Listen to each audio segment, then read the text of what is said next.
Se escuchó todo. Bien, perfecto. Entonces, por las dudas, vuelvo para atrás rápido. Tenemos dos grandes grupos, 1-2, 1-2, 1-1 y 2-1-2. ¿Está bien? Hay un análisis horizontal, que es el que hacemos más en Argentina o quizás en Sudamérica, y un análisis vertical, que es el que hacen más en Asia o en muchos lugares de Europa. Pero acá el patrón inicial, acá lo podemos ver, y después los patrones finales vamos a encontrar un montón de patrones diferentes. Más sobre el poste del arco, el primer jugador con el palo un poquito más diagonal, el jugador de la derecha, que sería el jugador 3, ya inclinado y con el perfilado de forma diagonal con el cuerpo, ¿sí? Siguiente patrón, los dos jugadores, el 2 y el 3, mucho más abiertos y dejando más arco para que ataje el arquero. El del poste también con piernas paralelas y del lado de adentro. Siguiente patrón. El jugador 3 de revés, ya con el palo de revés, ¿sí? El jugador 2 con los pies mucho más juntos, en una posición muy baja. Bien, siguiente patrón. Inglaterra, dos jugadores a la derecha del arquero, ¿sí? Acá salen uno muy adelante, uno un poco más atrás, el 3 más atrás todavía, y el del poste cerca del arquero, apenitas adelante, un paso adelante, con piernas paralelas, adentro del arco, ¿sí? ¿Vamos bien, Colo? Sí, Nico, sí, sé que perfecto. Y voy muy rápido, avísame y freno un poquito. Tranqui. Ahí pusieron en el chat que es un hacker, qué sé yo, ahí hablé con Nico para ver si podíamos cancelar, pero bueno. Vamos a seguir para adelante. Que el resto, así no perdemos tiempo. Bien. Siguiente patrón, dos jugadores o tres jugadores, digamos, sobre el lado de la base que está tirando. Acá obviamente hay dos bases. Acá una de las cosas importantes que vamos a ir a ver en los diferentes patrones, y después vamos a ver algo en un videito si nos da el tiempo, es claro, ¿cuántas bases tiene el rival? Hoy ya en mujeres también, la mayoría tiene dos bases, y Holanda tiene dos bases, o sea, antiguamente solamente había dos bases, o inclusive hasta tres bases en el hockey de alto nivel de varones. Hoy cualquier club de mujeres o de varones como mínimo tiene dos bases o puede tener dos bases, con lo cual eso también fue evolucionando a medida que fue evolucionando la defensa del corto defensivo, y por eso yo al principio de la charla decía, bueno, no esperemos que los tiradores evolucionen para nosotros modificar y reaccionar. Todos los que nos dedicamos a entrenar el corto defensivo tenemos que proponer e ir por delante de los tiradores para que nos hagan la menor cantidad de goles posible. Porque una de las claves del corto defensivo es la variabilidad. Una de las claves es para cubrir diferentes espacios y mejor todos los tiros directos y todos los espacios es la variabilidad. Esto no quiere decir que tiene que ser una revolución, que en cada jugada variamos, porque también sería muy difícil tener entrenada tanta cantidad de salidas y de patrones finales, o de patrones iniciales y patrones finales, pero tener variabilidad en el corto defensivo es determinante para cambiarle los espacios físicos a donde tiran los rivales y a donde desvían, y obviamente también para cambiar los espacios físicos de los rebotes. Bien, siguiente patrón, un patrón donde el jugador 3, digamos, el de la derecha, está mucho más atrás, está atrás del punto del penal o a la altura del punto del penal, ¿sí? Y acá ya se quedaron dos cerca del arquero, ¿sí?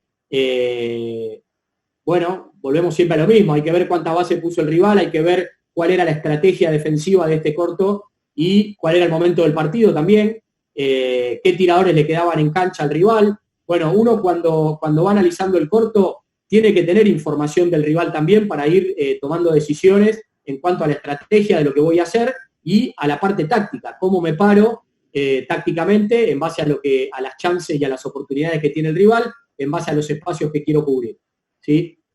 Bien, el otro análisis que hablábamos era el 2-1-2, ¿sí? Este análisis tanto horizontal como vertical, es 2-1-2, ¿sí? Por lo menos en el inicio y en el final. Después también vamos a encontrar modificaciones, y todo lo que es patrón final, acá, por supuesto que cada patrón inicial y cada patrón final tiene sus virtudes y tiene sus defectos, ¿sí? Y acá nosotros tenemos que adaptar, como les decía antes, en base a lo que pudimos desarrollar, a lo que pudimos entrenar y a lo que queremos defender. A qué espacios y qué zonas queremos defender. Porque con cada patrón vamos a ocupar una zona diferente del área. Con lo cual, en esa ocupación diferente del área, vamos a cubrir espacios diferentes, ¿sí? Bueno, acá un 2-1-2 con los dos jugadores de atrás, detrás del arquero, ¿sí?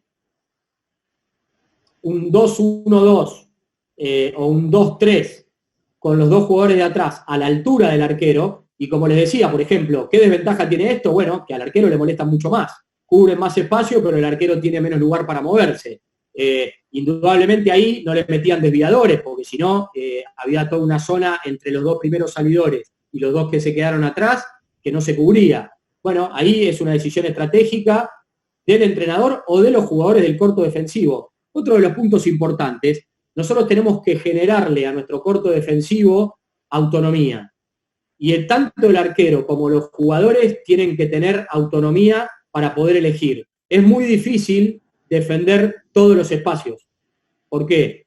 Porque hay un tema de números. Nosotros defendemos con 5 y el rival normalmente ataca con 7 o con 8, depende del momento del partido y depende del rival. Con lo cual hay un tema de inferioridad numérica cuando defendemos el corto. Por esto, nuestro corto, en un tiempo muy cortito, tiene que tener autonomía para poder decidir si lo que quiere hacer o qué quiere defender y decidir. Y si se equivoca, como nos equivocamos nosotros a veces como entrenadores. No pasa nada, pero nosotros tenemos que ir generándole conceptos, herramientas técnicas, herramientas tácticas y herramientas conceptuales para que nuestros jugadores del corto defensivo tengan autonomía para decidir, porque volvemos a lo mismo de siempre, es una jugada muy rápida, de mucho estrés, y donde no se puede defender absolutamente todas las opciones del rival que está tirando, ¿sí? Otro patrón final, donde el arquero está atrás de todo y los 4 jugadores están delante del arquero, ¿sí? Los 2 de adelante y los 2 siguientes están delante del arquero, ¿sí? Otro patrón final donde el patrón final es un híbrido, hay un jugador afuera del arco, hay 2 en la línea casi, el arquero un poquito más adelante y uno que sale muy adelante.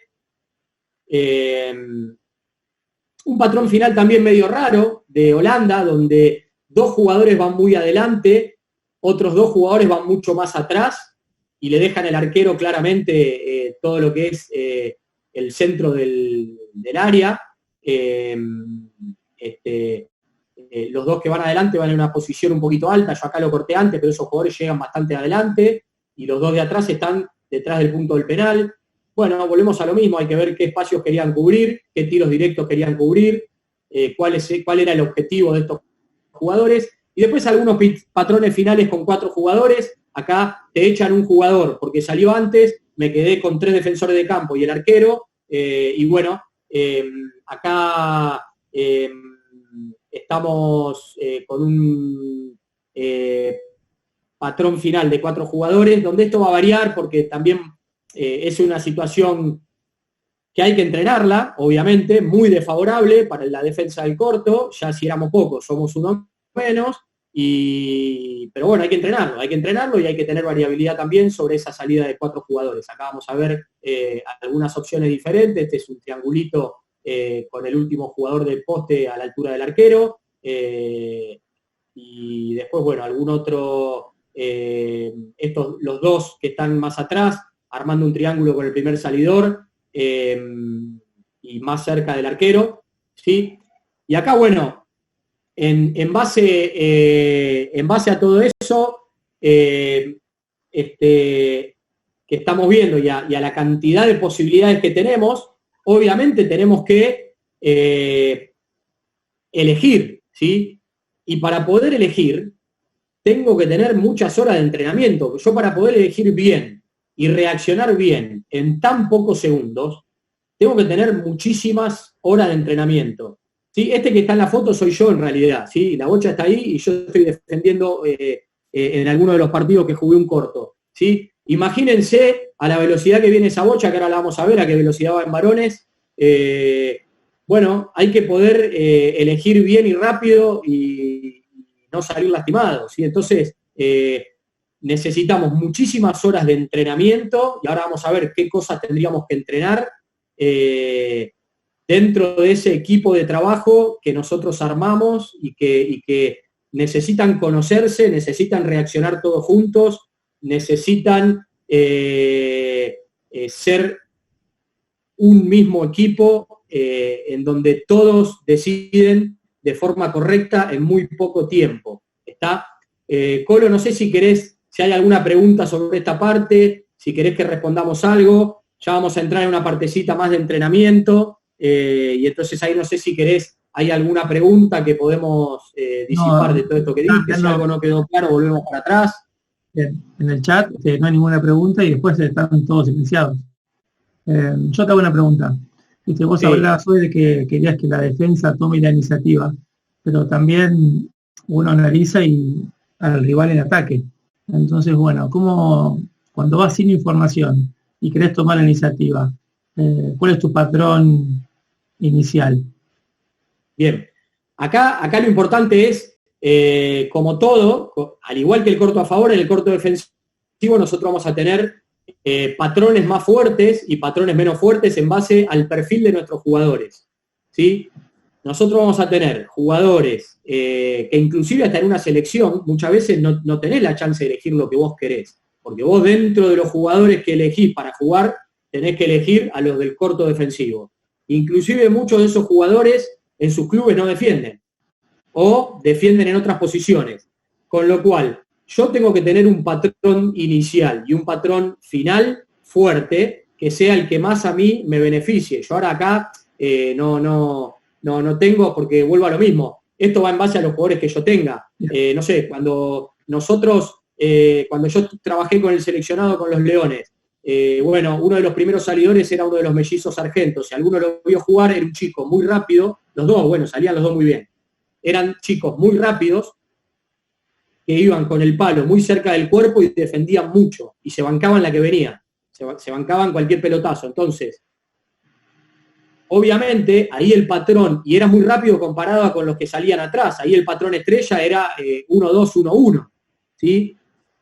Pero bueno, en algún momento también necesitabas tener un patrón de 2-1-2 y necesitabas compensarlo o variar lo que tenías. Entonces, muchas veces uno elige un patrón básico, ¿sí? En mujeres, si vemos, después si nos da el tiempo vamos a ver un videito muy cortito de la final del mundo, y bueno, la mayoría de mujeres de los videos que estuve viendo este último año defienden, salen 3-1-1 y defienden 1-2-1-1, ¿sí? Es el patrón mayoritario.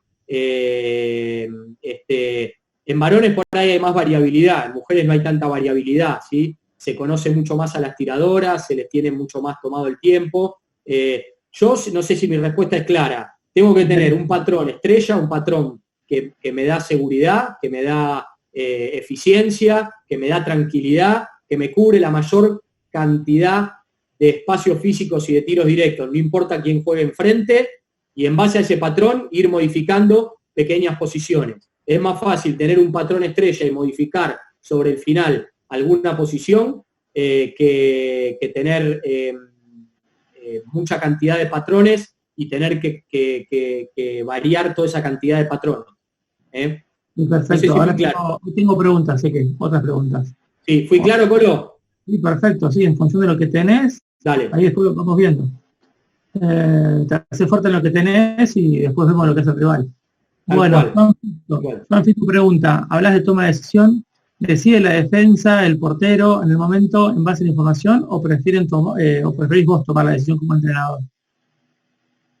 A mí como entrenador lo que me gusta es mandarle información de lo que puede llegar a ser el rival y que decida el arquero y siempre, normalmente el arquero, hay algún jugador además del arquero importante dentro de la defensa o que maneja muy bien las situaciones o que toma decisiones, que normalmente es el del poste, no quiere decir que no pueda ser otro, pero normalmente el que se queda en el poste es junto con el arquero el que toma la decisión. A mí como entrenador me gusta mandarle información de lo que puede llegar a ser el mejor corto para nosotros y que el arquero junto con el jugador más importante, con el líder de la defensa o los dos líderes de la defensa tomen la decisión final.